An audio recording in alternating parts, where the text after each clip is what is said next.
ఫ్యాన్కు ఉన్నటువంటి ఇనుప రాడ్ సహాయంతో ఫ్యాన్ యొక్క బాడీ వేలాడుతూ ఉంటుంది. ఈ ఇనుప రాడ్కి ఉన్నటువంటి బేరింగ్ల కారణంగా ఫ్యాన్ యొక్క బాడీ గుండ్రంగా తిరగడానికి వీలవుతుంది. ఫ్యాన్ని ఊడతీసినట్టయితే ఈ ఇనుప రాడ్కి ఒక మెటల్ కోర్ అంటుకొని ఉంటుంది. ఈ ఐరన్ కోర్కి స్టార్టింగ్ మరియు రన్నింగ్ వైండింగ్స్ ఉంటాయి. ఇవి ఎలా పనిచేస్తాయో ఇప్పుడు చూద్దాం. నేను ఇక్కడ ఒక స్టార్టింగ్ వైండింగ్ని తీసుకున్నాను అనుకుందాం. ఇక్కడ ఉన్నటువంటి వైండింగ్ ఉన్నటువంటి రాగి తీగని క్లాక్ వైజ్లో చుట్టారనుకుందాం.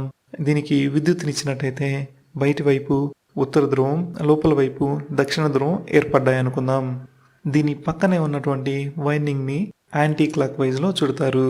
దాని కారణంగా అందులో లోపల వైపు ఉత్తర ధ్రువం, బయటి వైపు దక్షిణ ధ్రువం ఏర్పడుతుంది. అలా అన్ని వైండింగ్స్ని చేస్తారు. దాని కారణంగా దీనికి విద్యుత్నిచ్చినట్టయితే ఇందులో రెండు వేరువేరు దిశల్లో ఉన్నటువంటి అయస్కాంత క్షేత్రాలు ఏర్పడతాయి. దీనికి ఏసీ విద్యుత్నిచ్చినట్టయితే ఏసీ విద్యుత్ యొక్క పొలారిటీ లేదా దిశ మారుతూ ఉంటుంది కాబట్టి ఇందులో అయస్కాంత క్షేత్రాలు ఈ విధంగా ఏర్పడతాయి. దీన్ని గమనించినట్టయితే వెనక్కి ముందుకి కదులుతున్నటువంటి అయస్కాంత క్షేత్రం ఏర్పడింది. మనకి గుండ్రంగా తిరుగుతున్నటువంటి అయస్కాంత క్షేత్రం కావాలి. దానికోసం నేను రన్నింగ్ వైండింగ్ని తీసుకుంటున్నాను. ఇది కూడా మొదటిది క్లాక్ వైజ్లో ఉంటే రెండవది యాంటీ క్లాక్ వైజ్లో ఉంటుంది. ఆ విధంగా వైండింగ్స్ని చేస్తారు. ఈ రెండు వైండింగ్స్కి ఏసీ విద్యుత్ని ఇచ్చినట్టయితే రెండు వైండింగ్స్లో ప్రవహించేటటువంటి విద్యుత్ సేమ్ ఫేజ్లో ఉంటుంది కాబట్టి అందులో అయస్కాంత క్షేత్రాలు ఈ విధంగా వెనక్కి ముందుకి కదులుతూ ఉంటాయి.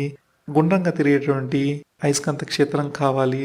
దానికోసం స్టార్టింగ్ వైండింగ్కి ఒక కెపాసిటర్ని కలుపుతున్నాను. కెపాసిటర్ ఛార్జ్ మరియు డిశ్చార్జ్ అవుతుంది. దాని కారణంగా విద్యుత్లో ఫేజ్ డిఫరెన్స్ ఏర్పడుతుంది. ఈ ఫేజ్ డిఫరెన్స్ కారణంగా ఈ స్టార్ట్ మరియు రన్ వైండింగ్లో ఉన్నటువంటి అయస్కాంత క్షేత్రాలు గుండ్రంగా తిరుగుతూ ఉంటాయి. ఐరన్ కోర్ చుట్టూ ఒకే ఆకారంలో ఉన్నటువంటి పూసినటువంటి గుండ్రని లోహపు రేకుల్ని ఉంచుతున్నాను.